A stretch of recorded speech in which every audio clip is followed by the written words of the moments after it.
ഏഷ്യയിലെ ഏറ്റവും വൃത്തിയുള്ള നദി എന്നറിയപ്പെടുന്നത് മേഘാലയയിലെ ദൌക്കി നദിയാണ്. ഇന്ത്യയിലെ വടക്കുകിഴക്കൻ സംസ്ഥാനമായ മേഘാലയയുടെയും ബംഗ്ലാദേശിന്റെയും അതിർത്തിയിൽ ബംഗ്ലാദേശിലേക്ക് ഒഴുകുന്ന ഈ നദി ഉംഗോട്ട് നദി എന്ന പേരിലും അറിയപ്പെടുന്നുണ്ട്. നദിയിലെ വെള്ളം സ്ഫടികം പോലെയാണ്. ജലാശയത്തിന്റെ അടിത്തട്ടിലുള്ള ചെറിയ മണൽത്തരികളും കല്ലുകളും എല്ലാം വ്യക്തമായി കാണാൻ കഴിയും. നദിയുടെ ആഴങ്ങളിലുള്ള വെള്ളാരം കല്ലുകളും മണൽപ്പരപ്പും മത്സ്യങ്ങളും എല്ലാം ഒരു ഛായാചിത്രം പോലെ മനോഹരമായ ദൃശ്യമാണ്. മഴ കുറവുള്ള ശൈത്യകാലത്താണ് നദിയിൽ ക്രിസ്റ്റൽ ക്ലിയർ വെള്ളം കൂടുതലായി കാണാൻ കഴിയുക.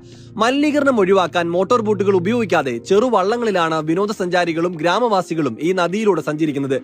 മേഘാലയയുടെ തലസ്ഥാനമായ ഷില്ലോങ്ങിൽ നിന്നും 100 കിലോമീറ്റർ അകലെയാണ് അതിമനോഹരമായ ഉംഗോട്ട് നദി സ്ഥിതി ചെയ്യുന്നത്. ഏഷ്യയിലെ ഏറ്റവും വൃത്തിയുള്ള ഗ്രാമമായ മൗളിനോങ്ങും ഏഷ്യയിലെ ഏറ്റവും വൃത്തിയുള്ള നദിയായ ദൌക്കിയും സ്ഥിതി ചെയ്യുന്ന മേഘാലയ വൃത്തിയിൽ ഇന്ത്യയിലെ മറ്റു സംസ്ഥാനങ്ങളെക്കാൾ ബഹുദൂരം മുന്നിലാണ്. ആഴങ്ങളിലെ അത്ഭുതങ്ങൾ നേരിട്ട് കാണാനാകുന്ന പ്രകൃതിയുടെ അപൂർവ പ്രതിഭാസങ്ങളിൽ ഒന്നായ വിസ്മയങ്ങളുടെ കലവറയായ ഈ നദി വൃത്തിയായി സൂക്ഷിക്കുന്നതിൽ സർക്കാരിനോടൊപ്പം ഗ്രാമവാസികളും വഹിക്കുന്ന പങ്ക് ഇന്ത്യയിലെ മറ്റു നദികൾക്കും അനുകരിക്കാവുന്ന മാതൃകയാണ്.